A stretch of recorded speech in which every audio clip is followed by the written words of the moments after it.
on va commencer. Nous allons passer 1h30 tous ensemble, donc autour de cette problématique qui s'affiche à l'écran. Je vous décris la façon dont va se dérouler cette heure et demie. Nous allons avoir des échanges autour donc des parcours d'éducation aux images dans les pays basques nord et sud, donc avec une problématique bien précise que je vais vous exposer. On a prévu d'échanger pendant 1 heure à peu près et ensuite vous donner la parole pour que voilà, vous puissiez réagir, poser des questions. Et à la fin de cette 1h30, Rochéane nous présentera aux côtés de la réalisatrice Isabelle Erguera, l'exposition qui se trouve au même étage et vous pourrez ensuite la visiter. Voilà. Alors, en introduction, je vais prendre le temps de vous expliquer de quelle place je parle, parce que je crois que c'est important pour poser aussi le contexte de ces échanges. Donc je suis coordinatrice nationale de plusieurs dispositifs. J'ai une bonne connaissance de ces dispositifs parce que je travaille dans ce secteur depuis de nombreuses années. Et aujourd'hui, après toutes ces années d'activité, je constate que l'expertise est vraiment partagée, que si l'association nationale continue d'innover, expérimenter, que si le CNC, les partenaires nationaux accompagnent l'association nationale et les coordinations territoriales, force est de constater que l'expertise vient aussi et surtout des territoires et qu'elle nourrit le projet national. Et donc aujourd'hui, découvrir un film et avoir une pratique d'éducation aux images en langue originale et régionale est vraiment le thème qui va nous occuper.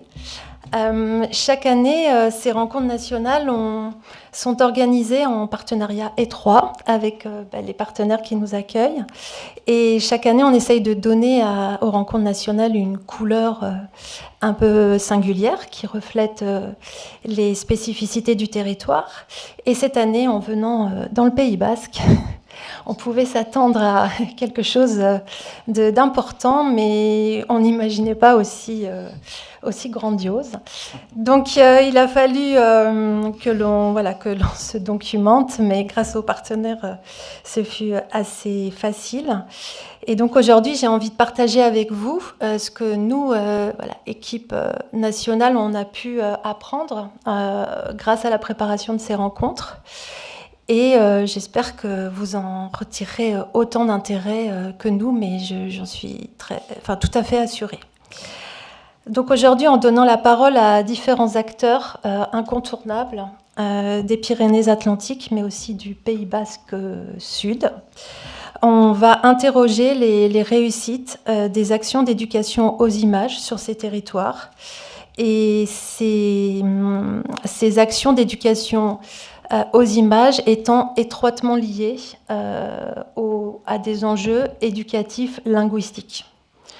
Donc vraiment, ce qui va nous intéresser aujourd'hui, c'est comment les dispositifs nationaux et leur cadrage institutionnel peuvent offrir aux acteurs des territoires des possibilités d'adaptation, de singularisation, mais comment aussi tout ce qui existe dans les territoires peut à un moment alimenter, nourrir le projet national, ou en tout cas conforter des valeurs, des convictions qu'on peut avoir au niveau national et qu'on va continuer de porter encore plus activement en ayant connaissance de ce que vous faites ici.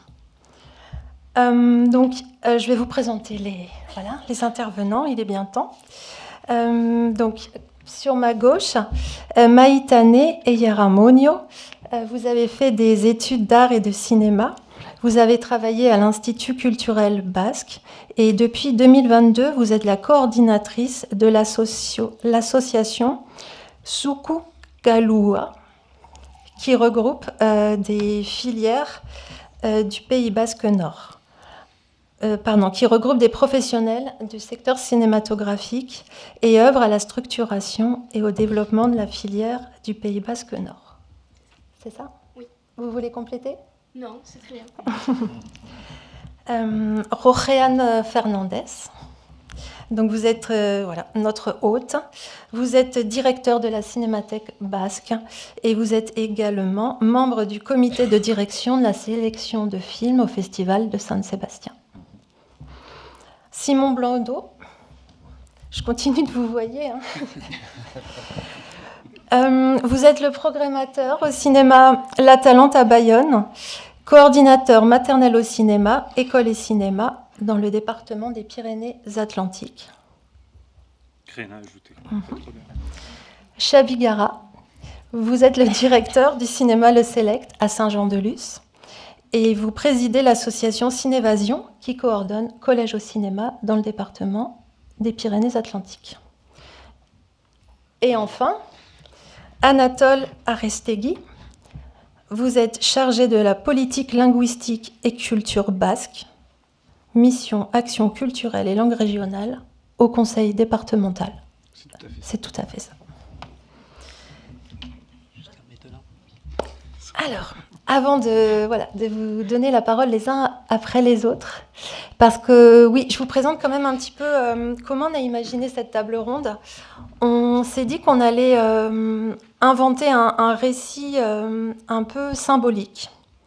Une histoire qui n'existe pas, mais qui pouvait nous aider à construire ces échanges. C'est l'histoire de deux enfants qui vivent de part et d'autre de la frontière espagnole, du Pays Basque, et qui seraient cousins en fait. C'est-à-dire qu'une famille vivrait à Saint-Jean-de-Luz et l'autre à Saint-Sébastien. Donc on a imaginé qu'Anna vivait à Saint-Jean-de-Luz et Eki à Saint-Sébastien.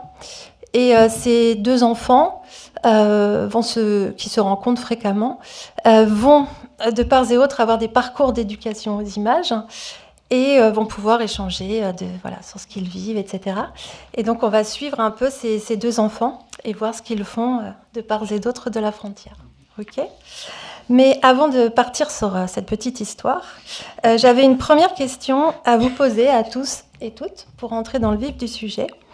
Pourquoi, selon vous, est-ce important de montrer des films en langue régionale ou co-officielle ? Ou proposer des ateliers en langue régionale ou co-officielle, ateliers d'éducation aux images ? Quel en est l'enjeu éducatif pour vous ? Plutôt pour préserver un patrimoine ou à l'inverse pour transmettre une culture vivante ? Question ouverte, mais pas tant que ça. Qui veut se lancer ? Peut-être non. Maïtane. C'est moi qui ouvre le bal. Ouais. Ah mais pardon. La galanterie ça. Oula, l'acheter me suffit. Ratchaldeon. Alors, pour moi, là, ce qui est essentiel, en fait, c'est de donner du sens à la pratique de l'euskara, de la langue basque. Juste pour redonner un petit peu de contexte, alors moi je vais parler plus du Pays Basque Nord, donc ce qui est au nord des Pyrénées. L'euskara, on a environ 20% de la population qui le parle. Et si on veut que la langue reste vivante, pour le moment, en fait, on est en train de perdre nos locuteurs naturels, on va dire les locuteurs âgés, qui, eux, ont appris le basque à la maison. Et donc, pour faire vivre la langue, ça passe par la transmission par l'école. Mais si on ne veut pas que nos langues soient des langues d'école, c'est-à-dire qu'elles vont rester dans les cours de récréation, il faut qu'on arrive à trouver des moyens de sortir ces langues du cadre scolaire et, par exemple, aller au cinéma, mais ça vaut aussi pour la danse, la musique. En fait, avoir une pratique culturelle en langue en euskara, ça donne du sens. Et aussi, ça va créer des habitudes linguistiques. C'est-à-dire qu'ils vont se rendre compte que l'euskara, ça permet pour aller aussi acheter le pain, ça permet de communiquer dans des activités culturelles ici en Pays Basque. Plus tard aussi, ça va leur permettre de trouver du travail. De plus en plus, c'est quelque chose qui est valorisé. Et en fait, pour qu'une langue comme ça, elle soit vivante, il faut qu'aussi on arrive à rêver. Et le cinéma, pour ça, je pense que c'est un bel outil pour donner des références et faire rêver et aussi transmettre des émotions. Et donc la langue prend une toute autre dimension. Merci. Simon, peut-être pour continuer dans la trajectoire. Eh bien, effectivement, je vais continuer dans la trajectoire. Pour moi, ce qui me semble important, je suis arrivé donc au cinéma de Bayonne, La Talente, il y a maintenant une dizaine d'années. Ce qui m'a semblé être une grande richesse dès mon arrivée, c'est le vivier de production et de créateurs, de cinéastes qu'il pouvait y avoir. Alors il se trouve qu'il y a un déséquilibre entre le Pays Basque Nord et le Pays Basque Sud de ce point de vue-là. Mais si on le prend dans son ensemble, il y a des films qui se créent, il y a des boîtes de production, il y a un grand festival, même des festivals, mais un festival majeur. Et il y a une convergence donc de la filière cinéma. Tout ça, quand on est une salle de cinéma, avant même parler de dispositifs d'éducation à l'image, bah, ça donne une seule envie, c'est d'être la vitrine, et la vitrine la meilleure pour ça, c'est-à-dire faire vivre les films, inviter les cinéastes, bref, organiser des rencontres. Et cette envie-là d'être un peu au cœur de l'écosystème, de valoriser les films produits, la filière dans son entier, elle va pouvoir après se décliner au niveau de l'éducation à l'image. Donc bah, c'est du travail, mais il est évident que quand on peut travailler des films pour les enfants, des plus petits aux plus grands, avec en plus une dimension linguistique, il y a quelque chose de toute façon enrichissant. Ça rajoute quelque chose, c'est de toute façon de la valeur ajoutée. Moi, je ne suis pas locuteur, je ne suis pas bascophone, je commence à l'avoir un peu dans les oreilles, à comprendre un peu, mais je vois à quel point c'est vraiment un vecteur. Évidemment, la langue, avec tout ce qu'a dit Maïtane, qui doit être elle aussi vivante, mais je pense qu'à l'intérieur même de la langue, il y a une donnée cinématographique. Entendre des films en basque, ça a une vraie valeur ajoutée, ça a une vraie valeur en soi, mais il y a quelque chose d'une richesse supplémentaire qui s'exprime. Et donc, bah, ça, si on peut le montrer, nous, à l'échelle d'un cinéma dès le plus jeune âge, bah, c'est une chance, tout simplement. Rocheane. Oui, bon, moi, je vais plutôt parler du Pays Basque Sud, hein, même si il faut peut-être ajouter que nous, on pense, et c'est peut-être pour ça qu'on est là, qu'il n'y a pas de frontières. Voilà, tout simplement, il n'y a pas de frontières. Mais c'est vrai aussi qu'il y a quelques différences. Et pour nous, par exemple, à la Cinémathèque Basque ou au Festival Saint-Sébastien, programmer des films en langue basque ou avec des sous-titrages basques, c'est bien sûr l'une de nos priorités. Cette année, par exemple, on a inauguré au Festival Saint-Sébastien le sous-titrage en langue basque dans tous les films de la sélection officielle au palais du Coursal, le grand palais du festival. Ça, par exemple, ça a été une nouveauté cette année, mais on tient à les faire. Bien sûr, la situation au Pays Basque Sud est différente par rapport au Pays Basque Nord. Ici, on aurait du mal à parler de langue régionale. On ne parle pas de langue régionale, on parle de notre langue, la langue basque, absolument officielle. L'espagnol aussi, bien sûr. Mais la différence, je pense, c'est que nous, par exemple, on travaille avec ça d'une façon absolument naturelle, je dirais. Par exemple, on a parlé du Festival de Saint-Sébastien. Vous savez, c'est un festival qui a déjà 71 ans. C'est l'un des festivals les plus importants au monde. Et il rassemble chaque année près de 180 000 spectateurs, plus d'1 millier de journalistes, 4 000 accrédités, plus de 600 projections publiques sont organisées. Et là, par exemple, on organise des séances pour les scolaires au Vélodrome de la ville de Saint-Sébastien, c'est-à-dire une grande salle de cinéma qui peut accueillir 3000 spectateurs, et on organise tous les matins des séances pour les scolaires, c'est-à-dire des enfants entre 6 et 11 ans, provenant de quelques 80 écoles du Pays Basque et de la Navarre. Il faut dire que la Navarre, c'est une autre communauté autonome et on partage avec la Navarre la langue basque et une même culture basque. Donc on accueille aussi pas mal d'enfants de la Navarre. Et en tout, on arrive à avoir 13 000 enfants pour des séances cinéma tous les matins. La langue de ces séances, c'est la langue basque. Que en basque. Pourquoi? Parce que les enfants sont éduqués ici en langue basque pour la plupart. Enfin, il n'y a pas de problème là-dessus. Et à la Cinémathèque basque, c'est un peu la même chose. C'est-à-dire, la Cinémathèque basque est un peu plus jeune, 45 ans, membre des pleins droits de la Fédération internationale des archives filmiques, et notre objectif est la conservation du patrimoine cinématographique basque, et on a aussi une programmation hebdomadaire dans 5 villes basques. Notre engagement envers la langue basque est très clair. On arrive à sous-titrer 1 sur 3, enfin 33% de films en langue basque, 33% déjà. Mais par exemple, là maintenant, on est en train d'avoir un cycle sur les réalisatrices basques et on a beaucoup de films qui sont carrément en langue basque directement. Donc notre engagement est très lié à la société dans laquelle on vit et heureusement, je dirais, la langue basque a une place énorme dans tout ce qui est éducation, donc le cinéma va avec. Voilà. Alors je passe la parole à Anatole. Pourquoi c'est important pour toi que des films et des actions d'éducation aux images soient présentés en langue basque?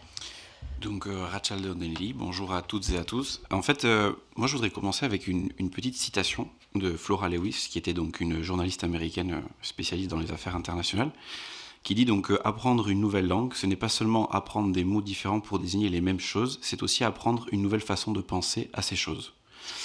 Et je pense que on parle aujourd'hui donc de langue basque, de langue française, on a parlé aussi en espagnol. Sur le département des Pyrénées-Atlantiques, il y a, alors on les appelle deux langues régionales, mais c'est vrai, Rochane, tu as raison de le préciser, ce sont deux langues, quoi qu'il en convient. Et en plus, donc c'est souvent, des gymnastiques cérébrales, beaucoup, pour traduire, pour faire traduire, pour comprendre, mais c'est aussi de manière en plus d'expliquer notre environnement, notre réalité. Et pour moi, c'est de la diversité, donc c'est de la richesse. Et j'aurais tendance à dire que, un petit peu comme le langage cinématographique, si c'en est un troisième langage, mais je suis très content de voir toutes ces personnes assises aujourd'hui qui viennent de partout en France, pour pouvoir justement partager cette richesse locale, mais sous un même langage commun qui est notre amour pour le cinéma. Voilà. Alors, moi j'ai la place la plus difficile parce que je vais éviter de répéter les belles choses que vous avez dites. Forcément, la langue basque, comme vous le dites, est très importante pour nous. On a grandi avec, on l'utilise quotidiennement. Et en tant que salle de cinéma, c'était difficile pour nous de se dire qu'on programme des films américains, internationaux, européens, et qu'à côté de chez nous, on a des films en langue basque. C'est du circuit court total. Et pour nous, c'était important, salle de cinéma, avec toutes les problématiques que l'on abordera tout à l'heure. Voilà, le cinéma n'a pas de frontières, mais au niveau administratif, on a une vraie frontière. Et donc, la difficulté de programmer des films du Pays Basque Sud, des Goaldé. Voilà. Mais pour nous, c'était important de casser cette frontière et d'arriver à amener ces films en langue basque dans nos salles du Pays Basque Nord. Voilà. Puis après, le reste, on en parlera tout à l'heure. Merci. Merci à vous pour cette introduction. Donc, on va partir avec cette allégorie qu'on vous propose. On va commencer. Donc, on va suivre Eki, le jeune habitant de Saint-Sébastien. Et avec Rochéane, on va voir ce qu'il est possible pour Eki de pouvoir fréquenter comme cinéma, comme action d'éducation aux images pendant son enfance, à Saint-Sébastien particulièrement, et peut-être en lien avec le festival. Est-ce que tu peux nous en parler, nous donner quelques exemples? Oui. Bon, je vais bien. Il faut dire que je ne suis pas représentant du ministère de l'Éducation ni de la Culture du gouvernement basque, moins encore du gouvernement espagnol. Hein, donc, je veux dire que je parle en tant que directeur de la Cinémathèque et membre du comité du festival. Mais je viens de le dire, en fait. Pour les festivals, vraiment, je pense que ça se passe très bien. On arrive à remplir le vélodrome de Saint-Sébastien avec 13 000 enfants tous les ans.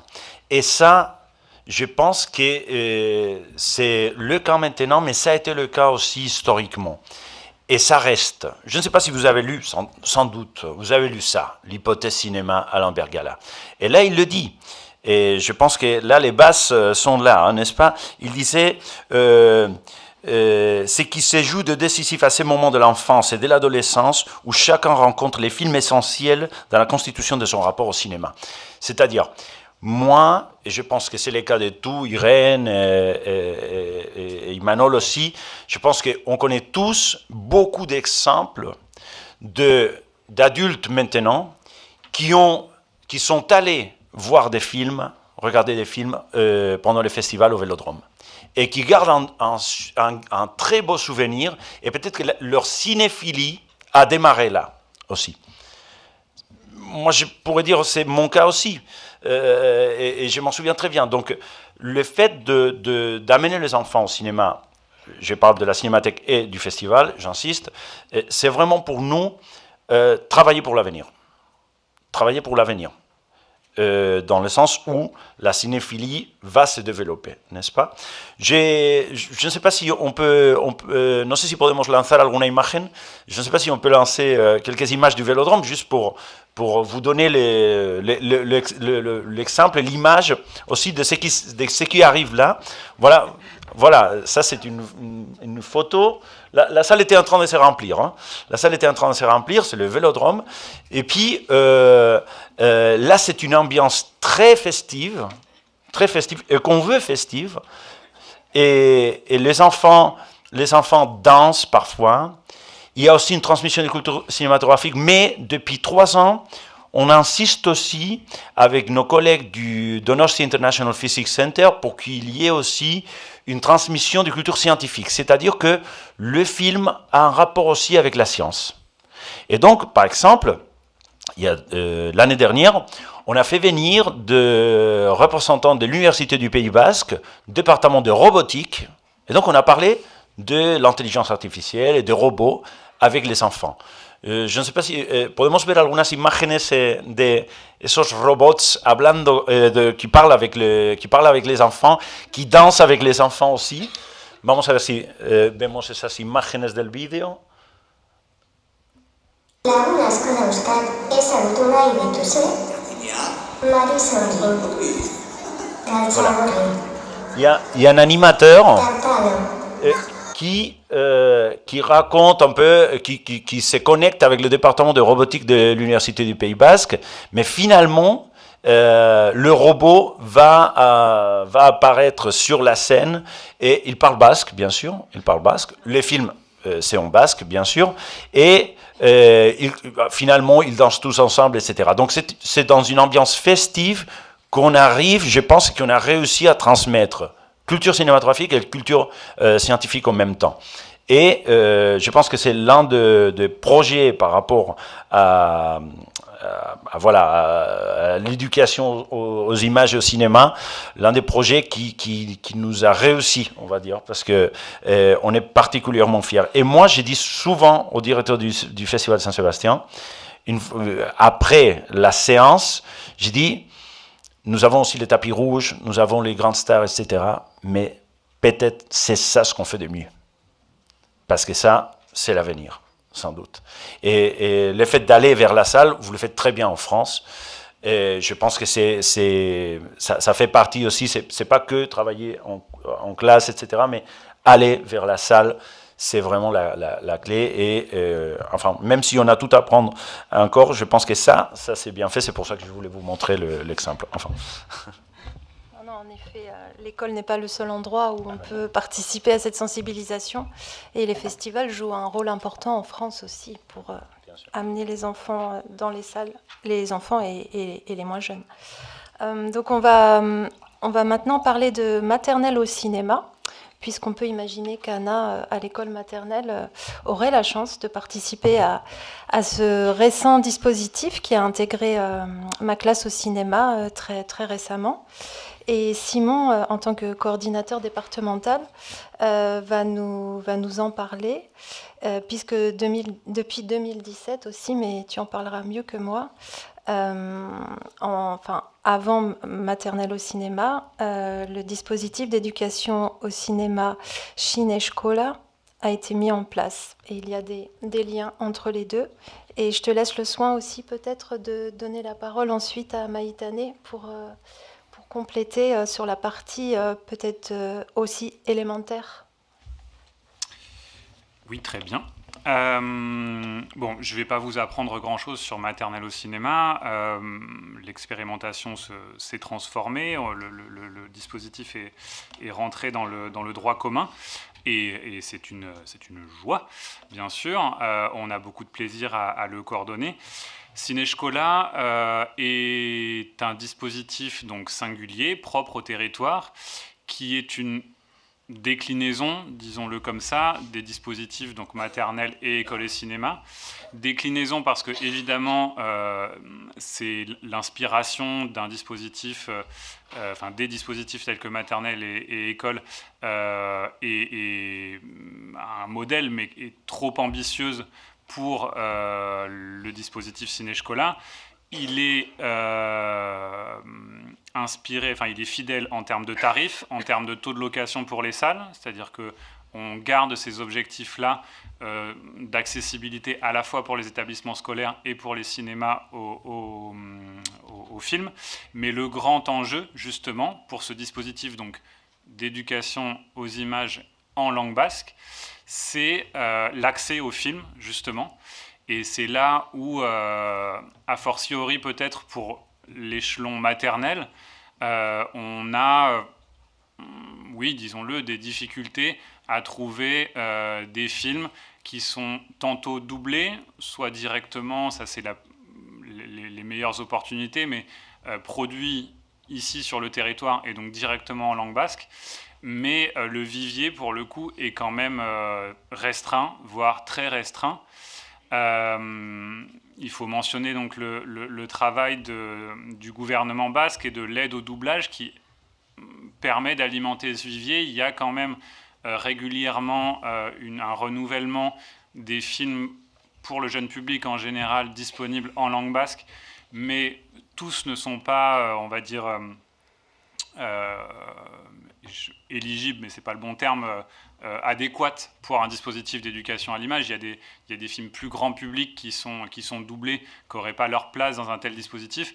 On essaye, même si là aussi la barre est haute, d'avoir les mêmes exigences en termes de ligne éditoriale que pour les dispositifs maternels et écoles pour Cineszkola, d'avoir des films qui ont évidemment un réel intérêt sur le plan cinématographique et sur le plan linguistique.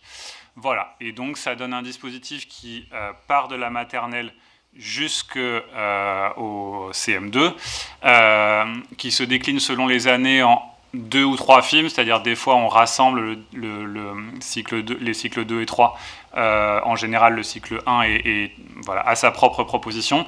Il y a donc une proposition à l'année, au lieu de 3 pour le dispositif national, mais évidemment on fait tout, on travaille pour, disons, combler le gap. Je ne sais pas si on arrivera un jour à avoir vraiment une proposition strictement équivalente, mais voilà, disons que ça reste un objectif. Et peut-être Maïtane, je peux te passer la parole pour compléter avec des chiffres. Et peut-être, je ne l'ai pas mentionné, rappeler le rôle de l'ICB aussi, oui, historique. Alors, donc juste, je vais vous donner quelques infos sur comment est organisé le dispositif. Donc, il est piloté par Euskal Kultura Erakundea, l'Institut culturel basque, qui est basé à Ustaritz. Et donc, depuis 2017, l'Institut a réussi à réunir plusieurs partenaires donc, autour de la table pour mener Cineszkola. Donc, je vais commencer avec ce parti, comme ça je suis sûre d'oublier personne. Donc on va dire, pour faire le lien avec la filière cinématographique, les partenaires, on a Cinéma et Culture, donc Simon. On a aussi Cinévasion, Chabi, où des fois Joël vient aux réunions. Et après, ici, de ce côté de la frontière, on a Ciné Euskadi. Voilà, c'est pour faire le lien, savoir un peu les films qui vont sortir, avoir l'information autour du catalogue avec Ciné Euskadi, mais aussi pour appuyer nos demandes, en fait, parce que je ne sais pas si après on aura le temps d'explorer cette question-là, mais au niveau du montage et des distributeurs, en fait, on doit faire des négociations des deux côtés de la frontière. Et donc, c'est vrai que Ciné Euskadi, quand même, nous amène un appui de ce côté-ci de la frontière. Donc ça, c'est plus pour, on va dire, le côté cinéma du dispositif. Et pour la partie pédagogique, on a deux partenaires. ICACH, donc c'est un centre pédagogique qui s'occupe de la formation et aussi de proposer des dossiers pédagogiques aux enseignants en euskara qui enseignent en langue basque. Et on a aussi des conseillers de l'éducation nationale, donc qui participent à la rédaction des dossiers.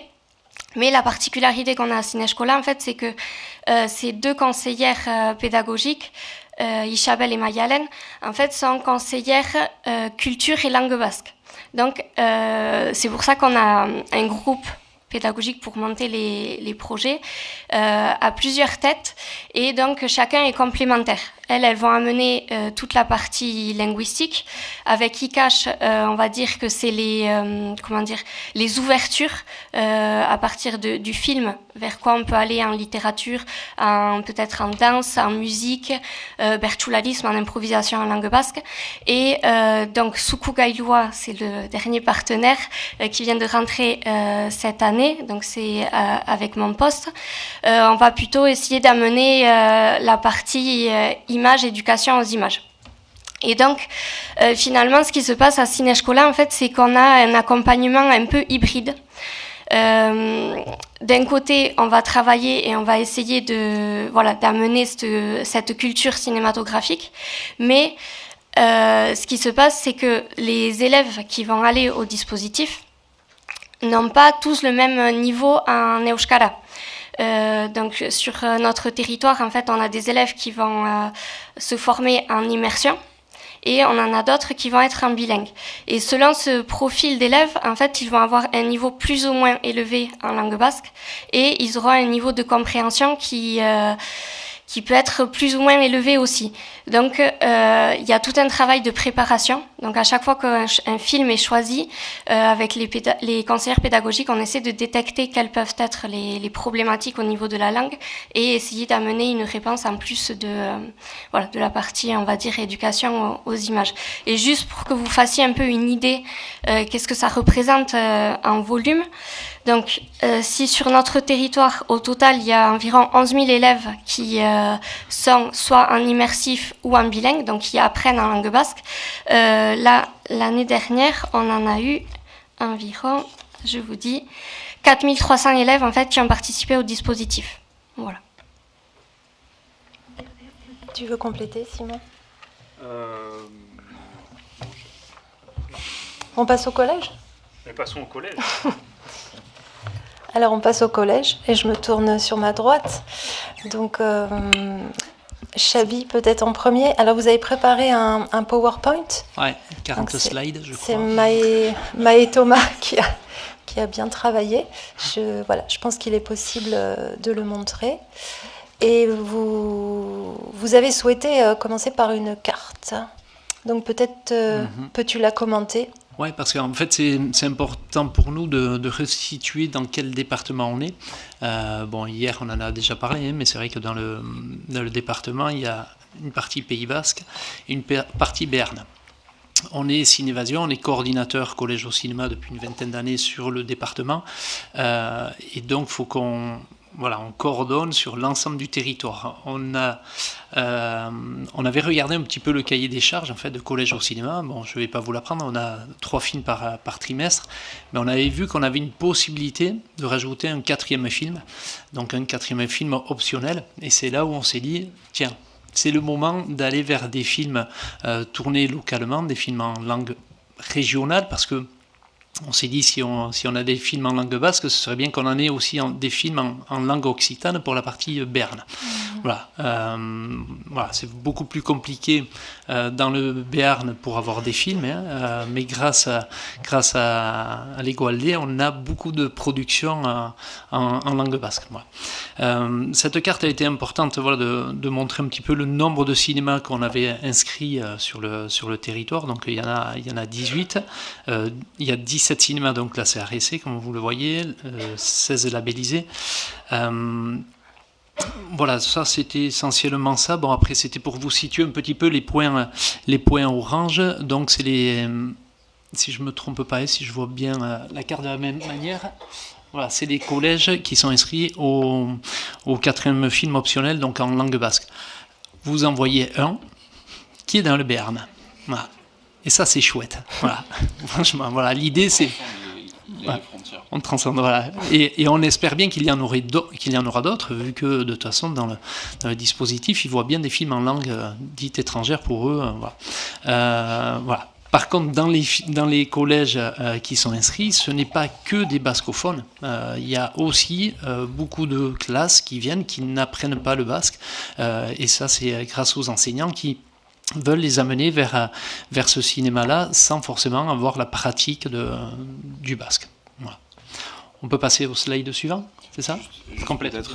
Juste rappeler en fait ou rajouter que s'il y a effectivement Ciné-Scola qui existe pour la partie maternelle et primaire, je suis obligé de vous le dire qu'en langue occitane, il y a Escolas au cinéma. Je pense que ma prononciation est horrible. Je m'en excuse auprès de la langue occitane. Et pour le coup, là, les films, effectivement, sont également doublés par un opérateur qui s'appelle Kuntam. Et donc, c'est un dispositif, on va dire, parallèle à École et Cinéma. Et donc là, il y a bien des films qui sont doublés. Donc, on n'est pas sur présenter un film en VO sous-titré français. Voilà. Donc ça, c'était juste un petit complément par rapport à ce que tu as dit.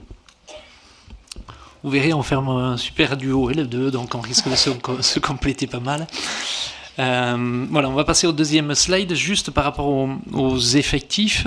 C'était pour vous montrer un petit peu sur le territoire donc le nombre d'élèves que l'on avait sur Collège au cinéma. Donc si on prend... pardon, voilà. Yes. Sur la colonne 6e, 5e, on a en fait 3700 élèves, dont 1209 qui viennent voir le film en basque.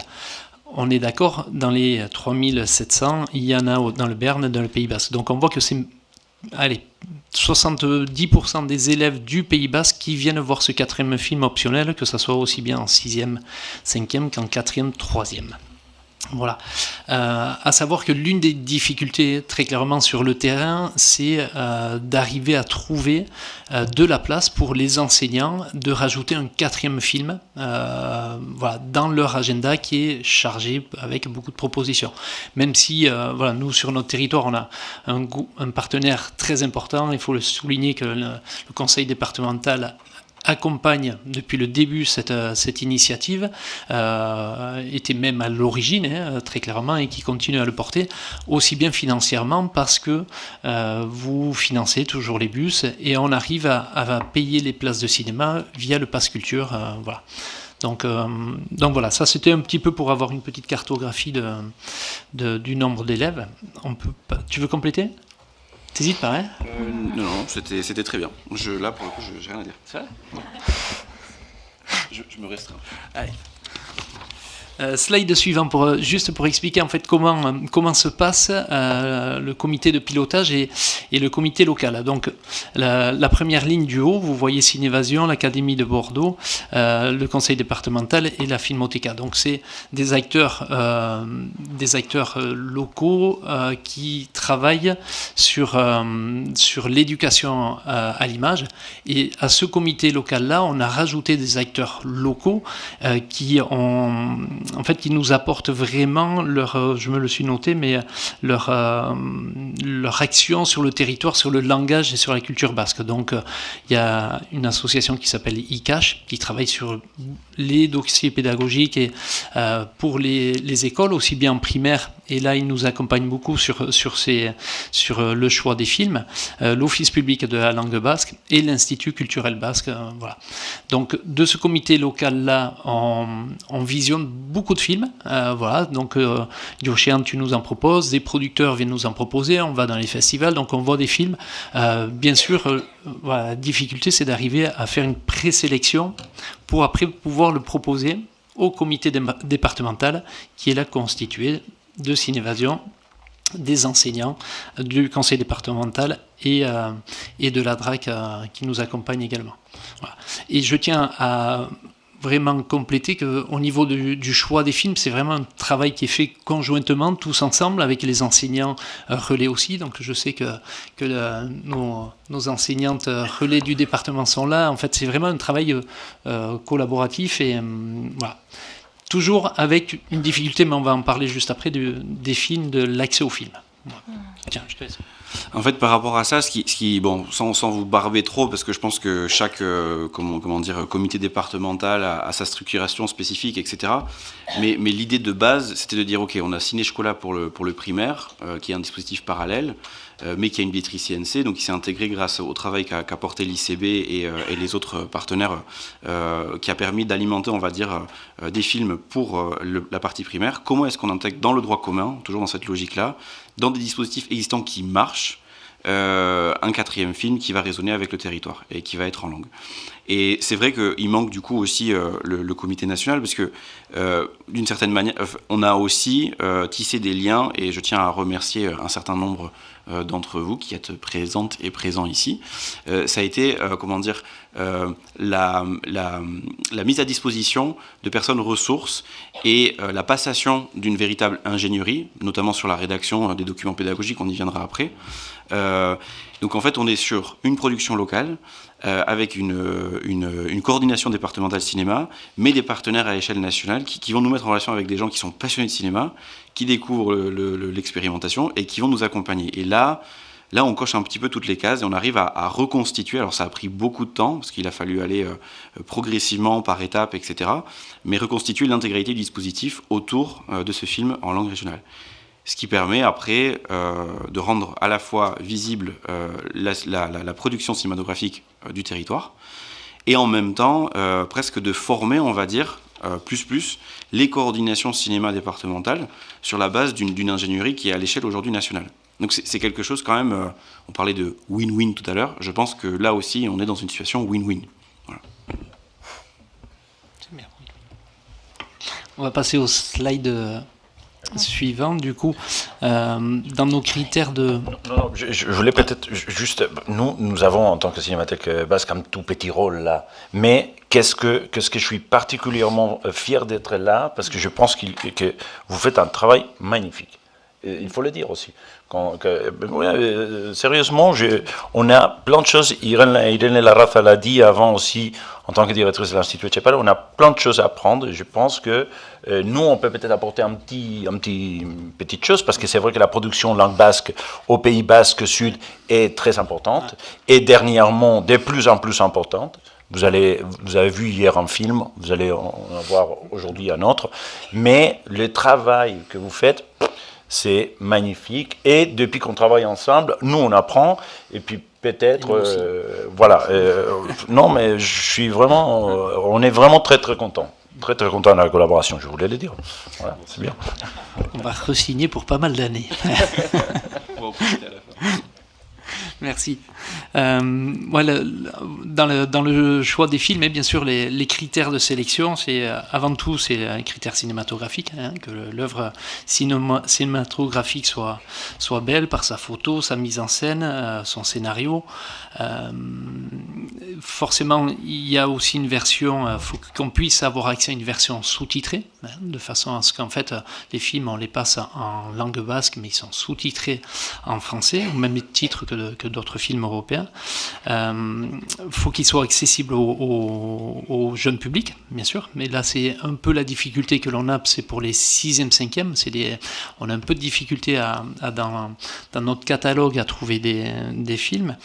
Il y a un autre critère malgré tout qui est très important et peut-être que vous pouvez pas, enfin vous en rendez pas compte, mais c'est le critère linguistique, c'est-à-dire que le basque en égoaldé n'est pas forcément le même basque qu'en iparaldé, donc en fait il y a des nuances qui font que voilà, faut pas non plus que ça soit un frein, une problématique. Voilà, et puis en même temps, dans notre choix, il faut qu'il s'inscrive dans une continuité par rapport à la sélection que l'on fait sur l'année. L'idée, c'est pas de rajouter un film comme ça et qu'il n'ait pas de lien avec les 3 autres films qu'ils auront vus dans l'année. Donc je vais prendre l'exemple cette année. Alors vous avez eu le dossier de presse de Berciurari, on va en parler tout à l'heure. Mais donc celui-là, il est projeté pour les 4e, 3e. On voulait que ça soit quand même un film sur la thématique de comment communique-t-on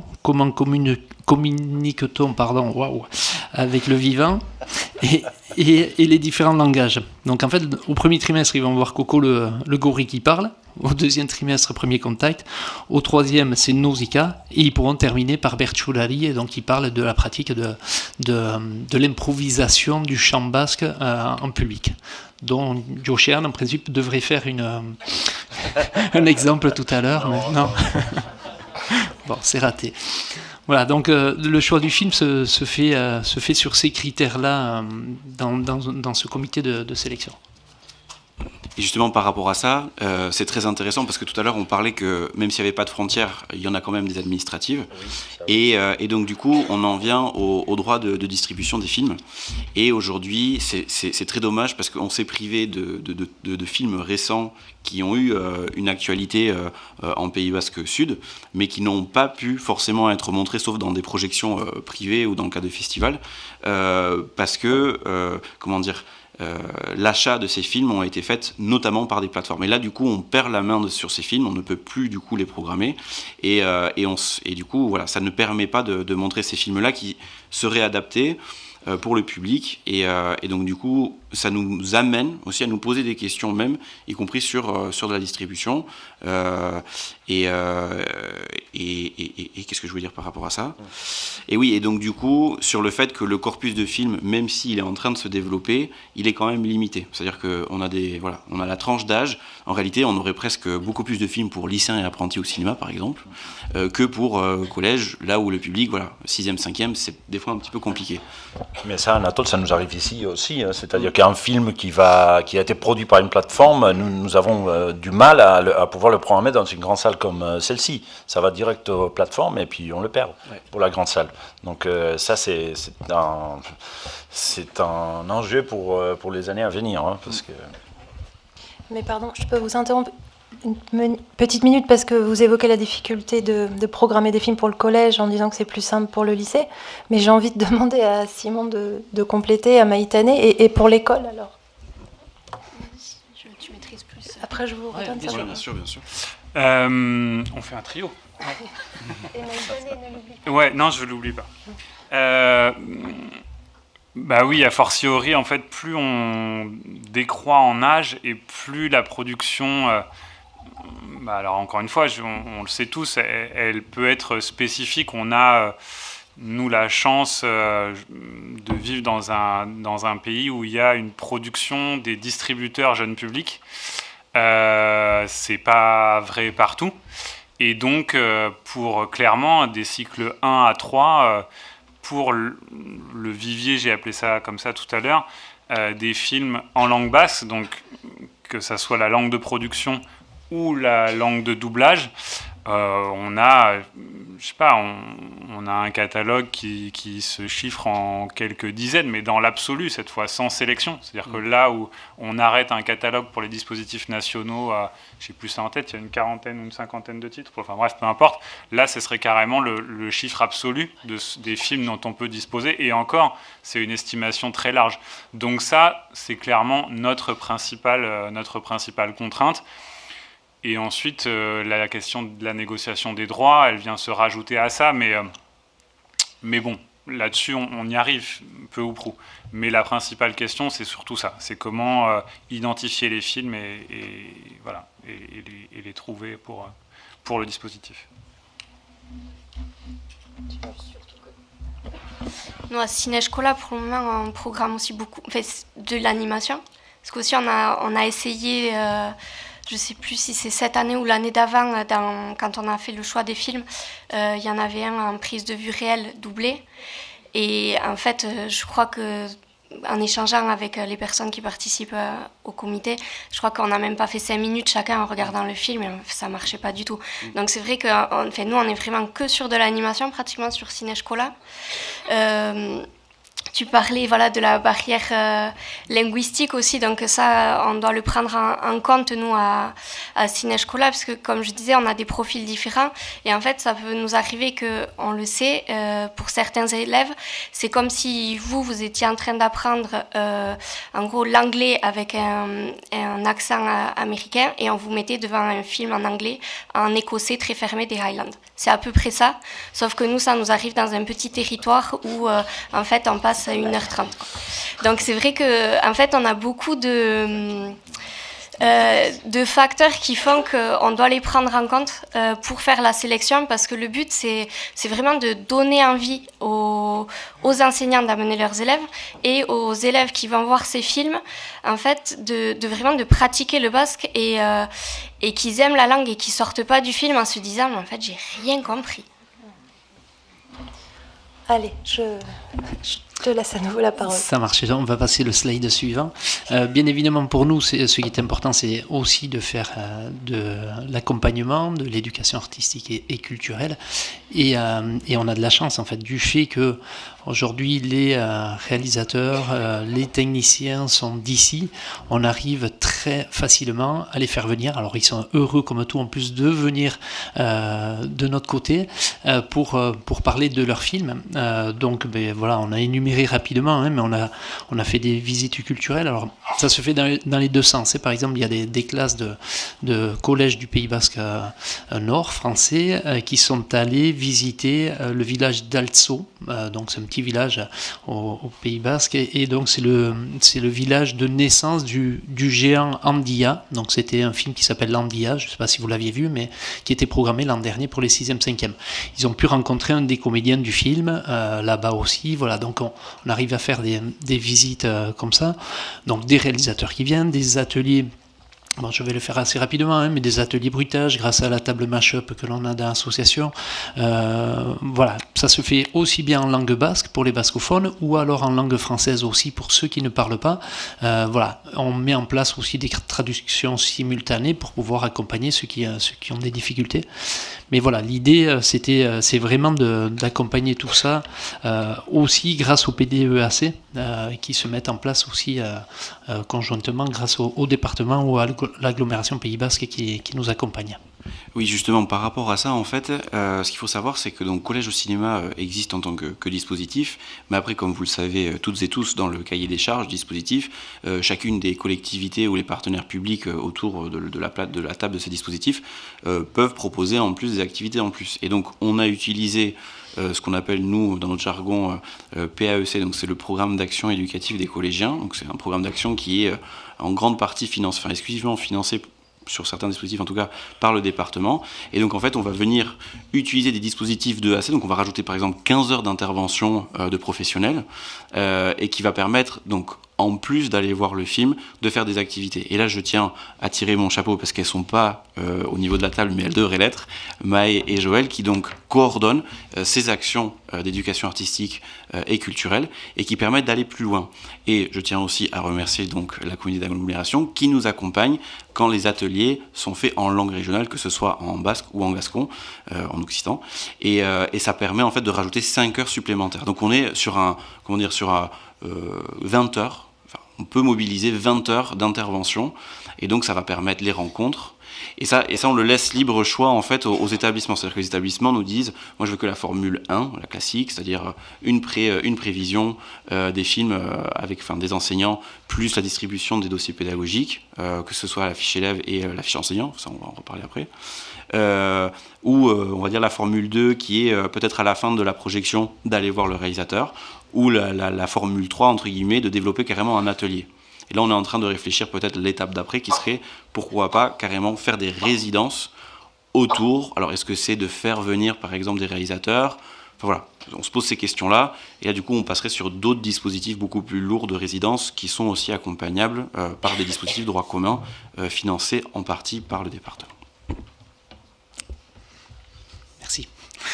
Et dans les pistes à venir qui sont donc importantes, c'est en effet l'idée de jumeler des classes du Nord et du Sud et de les faire se rencontrer, comme les deux cousins que tu as dans ton histoire. Mais c'est très important en effet que malgré tout ces jeunes-là se rencontrent, parce que c'est pas si évident que ça. Voilà. Sauf s'ils sont de la même famille, mais sinon c'est un peu difficile des fois pour certains de passer d'un côté à l'autre. Et puis le dernier point qui nous tient aussi à cœur, c'est la continuité vers le lycée. De la même manière qu'il y a une importance de parcours depuis Ciné-Scola avec Maïtane et Simon, et on discute beaucoup aussi par rapport au suivi, par rapport au collège. Voilà, on aimerait bien, pourquoi pas, aller dans ce sens-là et porter un projet de film pour les lycéens en langue basque. Voilà. Et puis après, dernier slide, premier. Ah, il y en a un.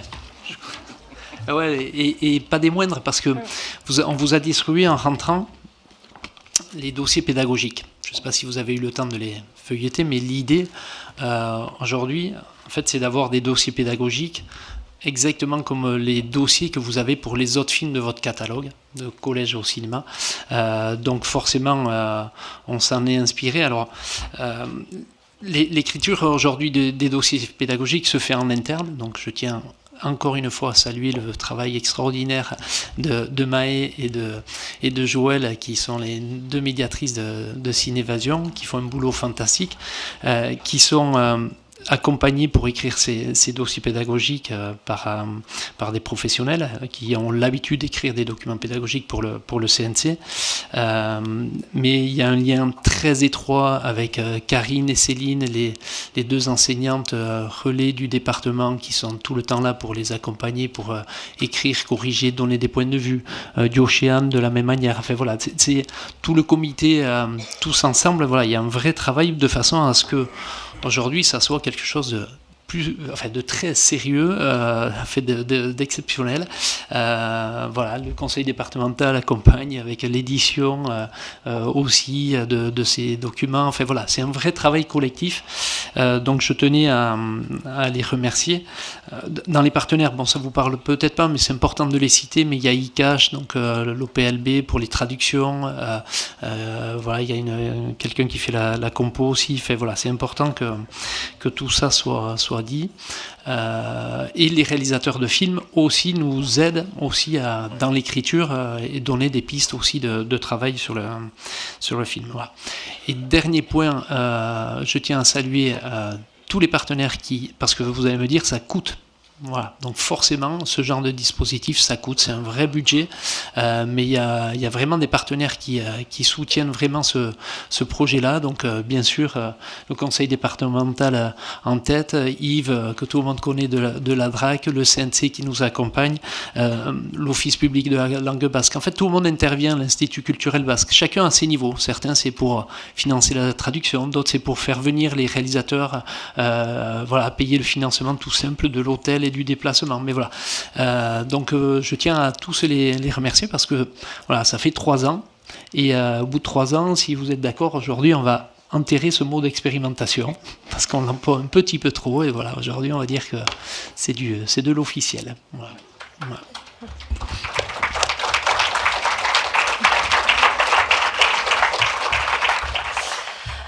Avant de vous laisser la parole, il est bientôt 16h30, puisqu'on avait prévu un échange avec la salle.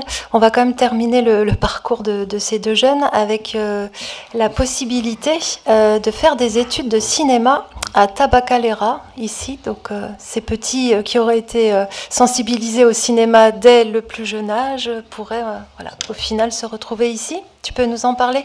Oui. Oui, je reviens, tu disais ça coûte, j'arrête pas de dire ici, parce que nous n'avons pas, je le dis encore, nous n'avons rien de semblable au dispositif maternelle, école, collège et lycée au cinéma ici, mais j'arrête pas de parler de ça, et j'ai dit souvent une phrase que j'ai appris en France, que vous connaissez peut-être, l'éducation et la culture coûtent trop cher, essayez l'ignorance. Voilà. Et on est là-dedans, c'est-à-dire on est là-dedans. Et puis voilà, ça coûte, oui, mais je parlais là récemment avec le représentant du CNC aussi, n'est-ce pas, les chiffres de fréquentation en salle en France sont les meilleurs en Europe. Pourquoi ? C'est pas par hasard. Et ici, enfin, je dis en général en Espagne, c'est pas les meilleurs. Et ben c'est pas par hasard non plus. Voilà. C'est comme ça. Et par rapport à l'éducation, oui, nous organisons donc à la Cinémathèque, au Festival des séances pour les collégiens aussi, hein, ici. Mais c'est vrai que depuis 4-5 ans, nous avons ici même une école de cinéma. Une école de cinéma qui s'appelle Elias Querejeta. Elias Querejeta était un producteur d'ici de Saint-Sébastien, qui a été le grand producteur pendant les dernières décennies du franquisme, les années 60, 70, etc., qui était bien sûr antifranquiste, qui a produit Victor Erice ou Carlos Saura, Moncho Armendariz, etc.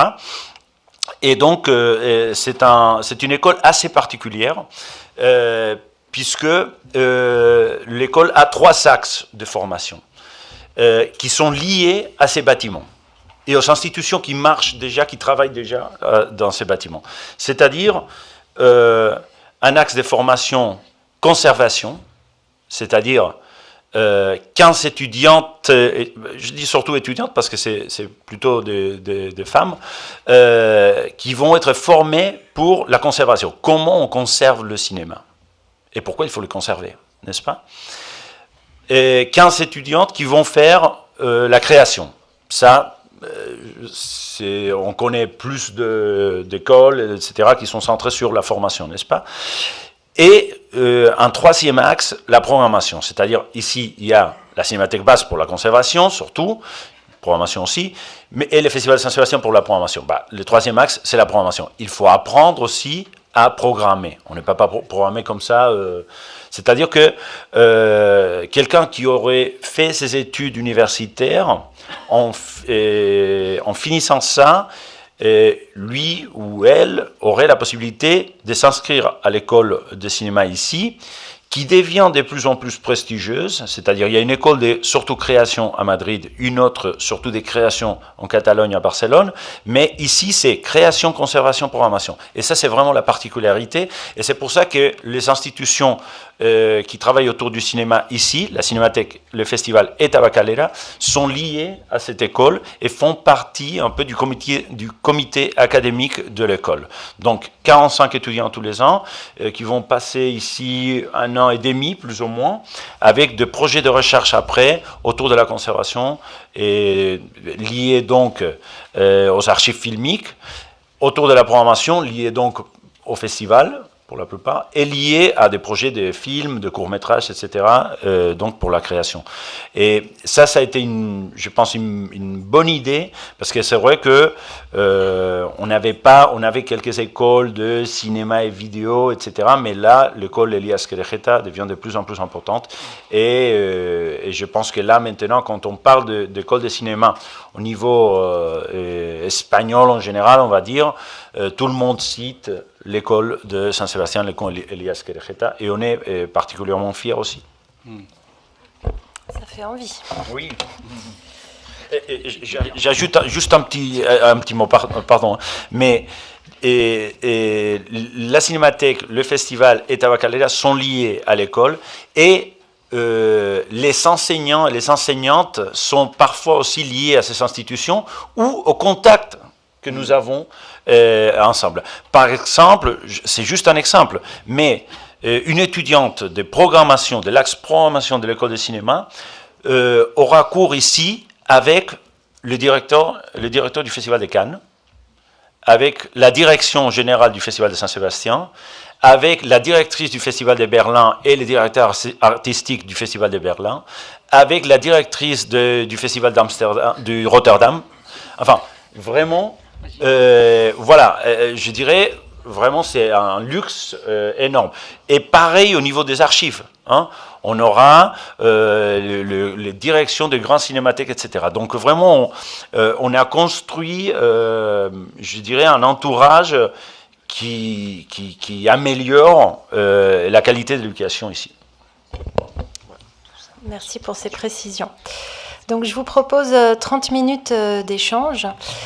Si vous avez des questions à poser aux participants, je pense notamment, c'est une invitation, mais je sais que parmi les coordinateurs et les coordinatrices présents dans la salle, certaines viennent de régions où ces questions linguistiques, ces questions de langue régionale peuvent aussi exister. Donc n'hésitez pas à prendre la parole pour témoigner aussi peut-être d'initiatives que vous-même vous développez sur vos territoires. Une première main se lève. Alors quand vous prenez la parole, alors même si on est ensemble depuis un jour et demi, ça n'est pas forcément le cas de nos partenaires. Donc, pouvez-vous nous dire de quel territoire vous parlez ? Oui, bonjour. Moi, je travaille pour l'Académie de Créteil, donc la région parisienne, pour l'éducation nationale, pour le rectorat. J'ai 2 questions. Merci, c'était vraiment super intéressant. Une première concernant... Alors, moi, je connais absolument rien au cinéma basque. Je ne sais pas s'il y a un cinéma basque de patrimoine. On va essayer de régler les problèmes. Hein. Oui, non, mais et aussi par rapport au lieu, parce que c'est vrai que vous avez parlé d'Hérissé, et je me rappelle d'un film, il parle de la Morte rouge qu'il a découvert dans la salle du Cursal quand il était enfant, et qui lui a inspiré l'esprit de la ruche. Enfin, c'est Victor Hérissé. C'est Victor Hérissé, voilà. Qui est né à Saint-Sébastien, ouais. Et tout à fait, qui raconte sa première expérience en tant que spectateur. Ici même, au Palais du Congrès de Saint-Sébastien, en 1946. Ouais. Et donc, je ne sais pas, est-ce que vous avez des actions, dans les actions que vous proposez, il y a quelque chose qui est lié au lieu du cinéma, au Pays Basque? Je ne sais pas s'il y a des salles, des studios, des choses comme ça. Et une deuxième question concernant...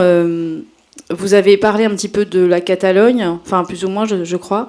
Est-ce que en Catalogne, notamment autour de l'université Pompeu, il y a ils se sont énormément posé cette question du multilinguisme, du travail en catalan, en espagnol, etc. Et ils ont développé tout un travail, notamment avec des jeunes cinéastes catalans. Est-ce que vous êtes dans un dialogue avec eux, dans des échanges de bonnes pratiques? Enfin, j'aime pas trop ce mot-là, mais voilà. Est-ce que vous envisagez de travailler, avancer sur cette question plus avant avec eux? Bon, tout d'abord, par rapport à Victor Hérissé, qui est un réalisateur de Saint-Sébastien, il est né en Biscaye, mais il est de Saint-Sébastien, et c'est très important ce que vous venez de dire, parce que vraiment son film, La Morte rouge, là, c'est vraiment exceptionnel, et on vient de lui accorder, enfin, le prix Donostia du dernier festival de Saint-Sébastien. Donc ça a été un moment historique, c'est lui le responsable de L'Esprit de la Rouge, de Le Sud, etc., etc. Et il vient de tourner son tout dernier film, Fermez les yeux, qui a eu une distribution française, je pense le mois d'août, je pense que le film est sorti au mois d'août. Donc c'est un réalisateur qui a fait d'ailleurs pendant la conférence de presse du Festival de Saint-Sébastien un discours par rapport à tout ça, tout ce que vous venez de dire par rapport à l'éducation. Exactement. Et écoutez, je viens de citer le livre d'Alain Bergala, L'hypothèse cinéma. C'est qui? C'est Anna Torrent, L'Esprit de la Rouge, n'est-ce pas? Victor Hérissé, qui est un grand ami d'Alain Bergala. Mais bon, par rapport aux salles, à ma connaissance, non. Par rapport à la Catalogne, la Catalogne, c'est une région plus grande, où la langue catalane a une implantation différente aussi par rapport au basque ici. Et nous, en tant que cinémathèque, on est en contact et on connaît très bien le dispositif d'éducation à l'image de la cinémathèque catalane, qui est, je vais être très sincère, qui est beaucoup plus important que le nôtre. Ils travaillent mieux que nous. Il faut dire aussi que nous, en tant que cinémathèque basque, on a commencé à avoir une programmation stable quand on est venu ici à Tabacalera. Le bâtiment est ouvert en 2015, fin 2015, début 2016. Donc, on débute un peu. Mais, en tant que directeur, mon but, c'est d'accélérer là-dessus. Parce que la Catalogne est un très très bon exemple là-dessus. Ils travaillent très très très bien. Et nous avons des contacts tout le temps. Hein. Ça fait 2 semaines, j'étais avec le directeur de la Cinémathèque de la Catalogne, qui est comme moi, un ancien enseignant universitaire. Donc, moi, ça m'intéresse beaucoup. Mais, en quelque sorte, on commence. On commence hein, avec ces bâtiments, avec cette belle salle. Mais avant 2015, nous n'avions pas de salle. Nous n'avions pas de salle. Donc, on commence. Et on va travailler là-dessus. Bonjour. Alors j'aurais une question et puis peut-être un partage d'expérience. Je m'appelle Isabelle Harvert. Je fais des films avec des jeux vidéo. Alors la première question, en fait, vous avez commencé à parler d'ateliers de bruitage et je voulais savoir si vous alliez faire des ateliers peut-être de réalisation de films en basque. Et puis après, je ferai un partage d'expérience, si je peux. Tu veux prendre la parole ? Oui. Alors, en fait, on a accompagné, alors pas autour de la langue basque, mais on a accompagné, on a un festival de documentaires qui s'appelle le FIPADOC, qui est basé à Biarritz, et on les a accompagnés justement sur la création de courts-métrages avec une réalisatrice de mémoire et l'équipe de médiation du festival dans un collège. Et ça a porté ses fruits si bien que on l'a sorti du dispositif droit commun pour doter le festival d'un dispositif de médiation à part entière, qui a, je crois, à ma connaissance, qui se répète depuis 3 ans. L'idée, effectivement, ce serait d'aller là-dessus. On a aussi un petit peu dans l'idée peut-être de proposer, pour renforcer la partie interniveau qu'on parlait tout à l'heure, mais c'est vraiment dans les cartons, donc il faudra s'assurer que nos deux coordinations cinéma aussi sont partantes et nos autres partenaires publics aussi. Mais dans l'idée, pourquoi ne pas essayer de doubler des films dans le basque, on va dire, du Nord, mais comment dire, on n'en a pas vraiment parlé, Simon, peut-être que tu pourras revenir un petit peu dessus, mais de l'expérience, par exemple, justement, de la Talente sur des ateliers. Je crois que vous allez en parler demain, si je dis pas de... Pas forcément, pas directement. Bon. Et en tout cas, il y a déjà des petites choses qui se sont faites. Et là, l'idée, c'est pourquoi pas essayer de structurer les choses en interniveau. C'est-à-dire école et collège, et pourquoi pas le 3e cycle notamment, ça pourrait être intéressant. Et donc du coup là, vraiment d'utiliser un peu la même ingénierie qui a été mise en place pour le 4e film en langue basque, mais sur la partie interniveau, et pourquoi pas école et collège, et aussi surtout, si c'est doublé, ça peut être fait en langue occitane, et donc du coup de faire les 2 langues. Voilà. Alors, c'est le challenge qu'on se fixe. Gros challenge. Alors, pour vous voulez peut-être compléter et je partage l'expérience après, ou comme vous voulez. En 2 mots, juste dire, mais Maïtane à ma gauche aussi, avec Sukugailua, qui est donc l'association au sens large des professionnels du Pays Basque Nord, du cinéma, on met en place... Je ne rentre pas dans les détails de différentes manières, avec des différents montages, etc. Des ateliers qui peuvent être des ateliers de réalisation, qui peuvent être en langue basque ou pas. Donc il y a quand même ça. Je pense qu'on a quand même une bonne structuration. Évidemment, tout est toujours à améliorer et à développer, mais on commence à bien travailler là-dessus.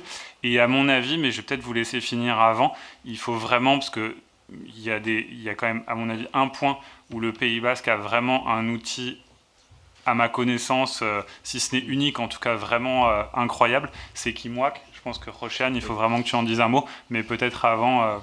Oui, D'accord. En fait, oui, je voulais partager avec vous un projet qui a été mené là pendant 3 années à peu près. J'ai travaillé avec un professeur de provençal en lycée à Aix-en-Provence et puis aussi en lycée professionnel à Vitrolles à côté. Et en fait, il s'agissait de repenser le roman courtois, mais avec des outils actuels. Donc, on a utilisé un moteur de jeu voilà, qui s'appelle Moviestorm.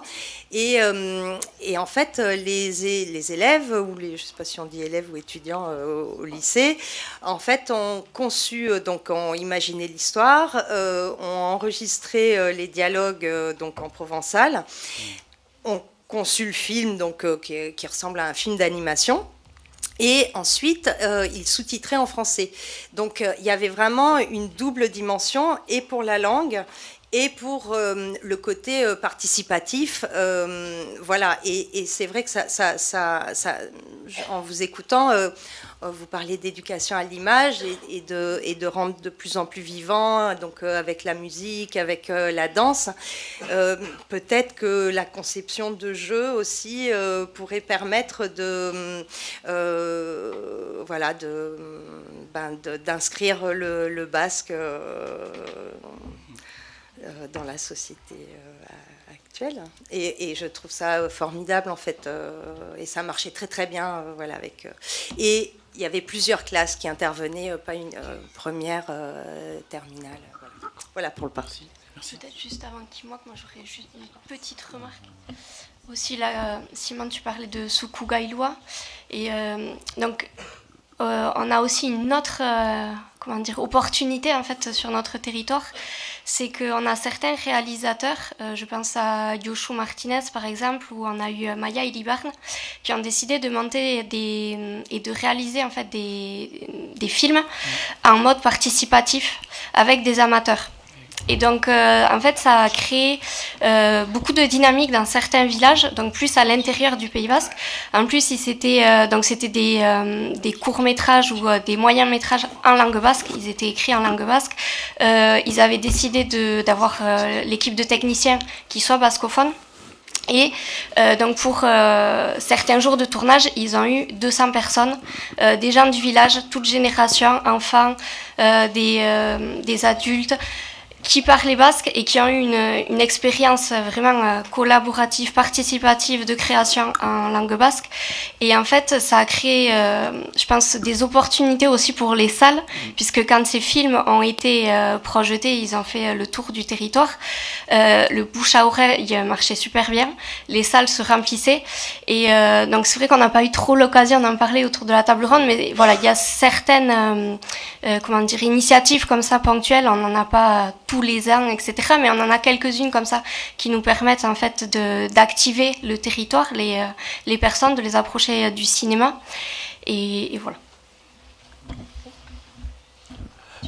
Oui, par rapport à Kimwak, c'est une initiative du gouvernement basque qui date déjà plus de 2 décennies et enfin, Irene Larraza et Imanol Otaegui peuvent en parler parce que c'est une initiative donc aussi liée à l'Institut basque Etxepare. Avant, c'était la Cinémathèque basque qui était liée, mais en tout, pour résumer, c'est un dispositif pour développer la diffusion de courts-métrages basques. Et ça a eu une énorme importance. On a ici l'ancien responsable, de mon collègue Chema Muñoz, qui a travaillé pendant très longtemps aussi au sein de Kimwak. Et ça a été un outil pour les réalisatrices et le réalisateur du Pays Basque pour diffuser leurs courts-métrages. Et donc, on parle là maintenant, ça a été important à ces points-là, que là maintenant on parle de toute une génération Kimwak pour le cinéma basque. Et puisque nous avons Isabel Erguera qui est déjà là, la réalisatrice dont vous allez voir son film, elle, en quelque sorte, elle a été une réalisatrice très liée aussi au programme Kimwak, qu'elle nous en parlera peut-être.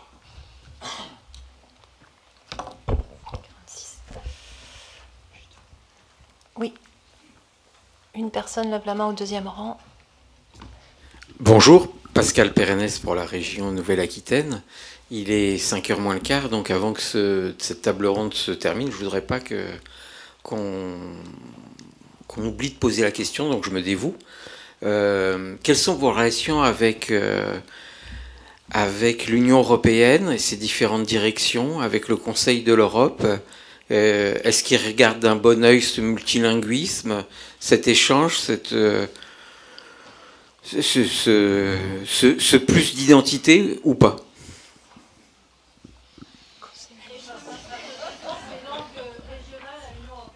Oui, alors je ne sais pas si on veut partir tout de suite sur des sujets aussi passionnants que la politique linguistique.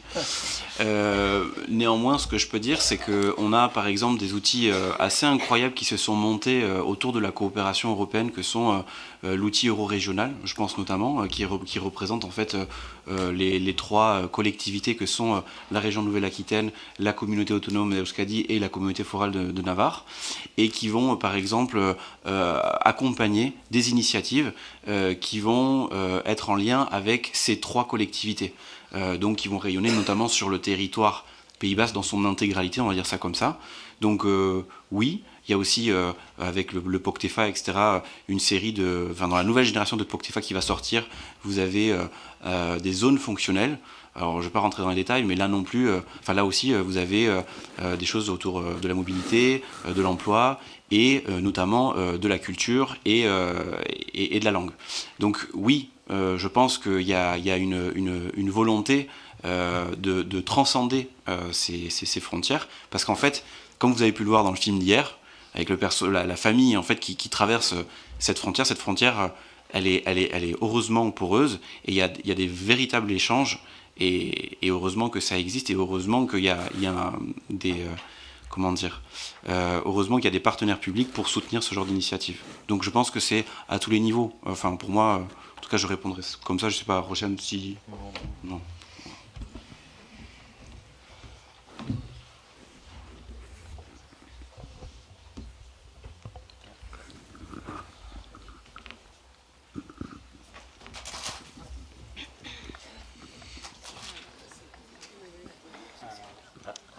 Bataille. Bonjour, du coup, je travaille en Bourgogne-Franche-Comté et sur le hors temps scolaire, et vous avez beaucoup parlé de tout ce que pouvaient faire ces deux jeunes en classe, et en même temps vous avez commencé la table ronde en disant que c'était important que cette langue vive sur tous les temps de la vie et au quotidien et en dehors de l'école, et du coup voilà, vous avez évoqué un premier exemple, mais je me demandais quel autre possible il pouvait y avoir pour ces jeunes en dehors des classes. Mais je ne sais pas si Maïtane, tu veux prendre la parole pour rappeler le rôle d'Oudalekou dans le dispositif. Oui. Je pense que ça peut être une réponse. Oui, mais après, c'est les séances publiques aussi. Oui, bien sûr. Donc, hors temps scolaire. Sur juste Oudalekou, c'est en fait on va dire les centres aérés en langue basque, et Sineskola a commencé par là. Oudalekou, avant 2017, en fait, avait déjà des contacts en transfrontalier avec une association qui est basée ici, et donc c'est eux qui ont un peu commencé à impulser ce dispositif. Ensuite, je pense en hors temps scolaire avec Sukugailua, donc l'association pour laquelle je travaille. Là, il y a un groupe de travail qui s'est monté, sensibilisation. Et ce groupe de travail vraiment se positionne sur le hors temps scolaire.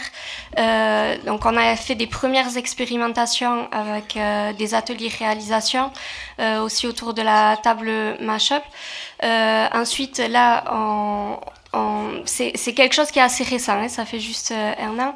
Après, il y a aussi les partenaires. Ici, on a Cinévasion, il y a la Talente qui propose aussi des ateliers pendant les vacances scolaires. Ils font tout un travail autour de on va dire des projections avec un plus, en invitant soit des équipes techniques, soit les réalisateurs. Donc je pense qu'il y a une dynamique vraiment qui est en train de se mettre en place. La dynamique est est, on va dire, assez récente. Donc comment ça s'appelle, les acteurs, voilà, il faut faire toute cette mise en réseau et se connaître, essayer de penser ensemble les dispositifs pour que ça soit le plus complémentaire possible. Et après aussi quand même où on a je ne vais pas dire une difficulté, mais il faut aussi qu'on ait des intervenants en fait qui parlent basque. Et ça, on n'en a pas pour le moment. Je ne sais pas si on peut les compter peut-être sur les 10 doigts de la main pour le moment. En tout cas, moi, ceux que j'ai listés. Donc voilà, c'est vrai qu'on a plusieurs problématiques et ça prend du temps en fait de mettre en place toutes ces coopérations entre les différents partenaires pour développer ça. Ouais, j'avais juste une question par rapport au hors temps scolaire. Vous parliez du jeune public ou c'était aussi pour les séances cinéma en langue basque pour le grand public? Ouais, c'était essentiellement le jeune public, d'accord.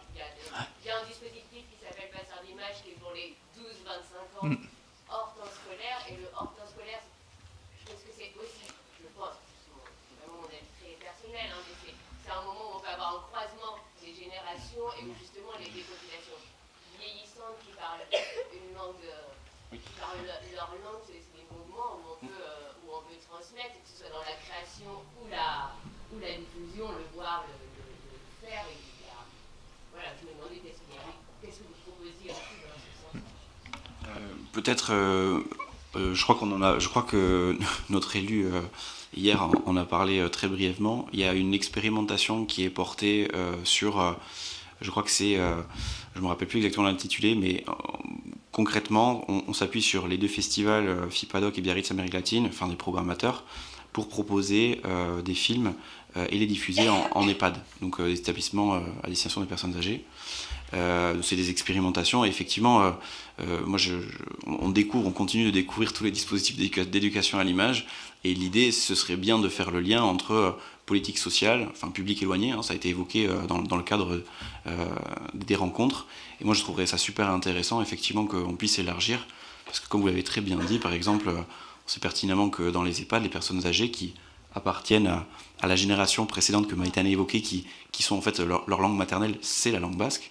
Donc du coup, de leur apporter une production culturelle dans leur langue maternelle, on le sait par rapport à des soignants hein, qui nous font des retours, des personnes touchées par exemple par Alzheimer, à mesure que la maladie malheureusement progresse, vont être beaucoup plus sensibles en fait à leur langue maternelle, et donc du coup vont répondre et même vont être en mesure de parler en utilisant, enfin par le biais de leur langue, de la langue d'usage. Donc c'est effectivement quelque chose sur lequel on a bien conscience qu'il faudrait qu'on aille, et comme disait Maïtane, c'est une question de temps.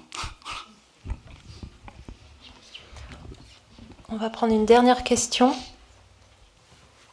Derrière toi, Eva. Juste très court, une question peut-être un peu bête. Le basque français et le basque d'Espagne, c'est exactement la même langue ou il y a des différences? C'est la même langue. Alors, c'est effectivement la même langue, et en fait, on peut rappeler juste, on vous l'a pas mis dans le PowerPoint, on aurait pu, qu'il y a 7 provinces historiques, il y en a même 8, on reviendra très brièvement dessus, mais ces langues, en fait, ont historiquement, ce qu'on appelle cette langue a historiquement des dialectes. Et donc, on parlait tout à l'heure, la comparaison de Maïtane était très bonne.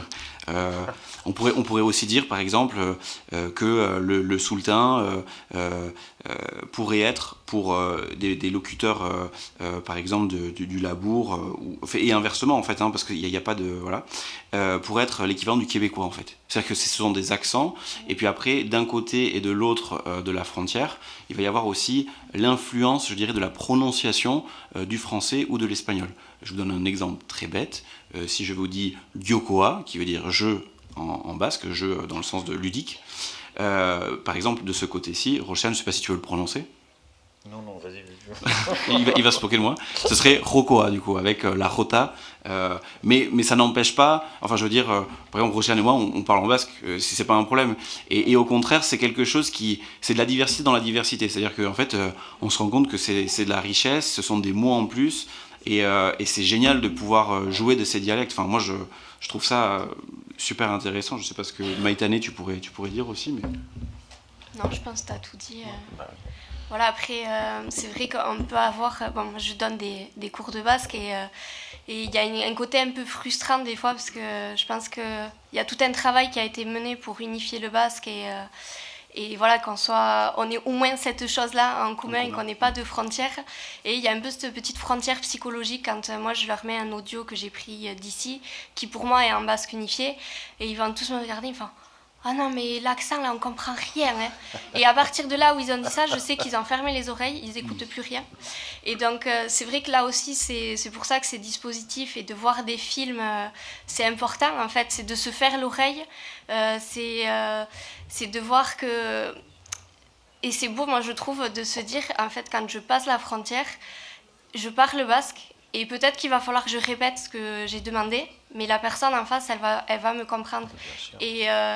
Et peut-être aussi, on va s'amuser. Ah, toi, tu dis comment ? Moi, je dis ça, et voilà. Et je trouve que ça fait beaucoup de liens. C'est magnifique d'aller au Pays Basque Nord et parler avec les Basques. Là, c'est magnifique. Mais c'est la même langue. Mais vous venez de le dire. Il y a des nuances, bien sûr, mais comme en France, n'est-ce pas, quelqu'un de, je sais pas, du Nord, voilà, va parler un accent très différent à quelqu'un de Toulouse, quoi. Mais c'est magnifique. Marseille, voilà, exactement. Et c'est bien. Bon, cette table ronde est terminée. Merci aux participants.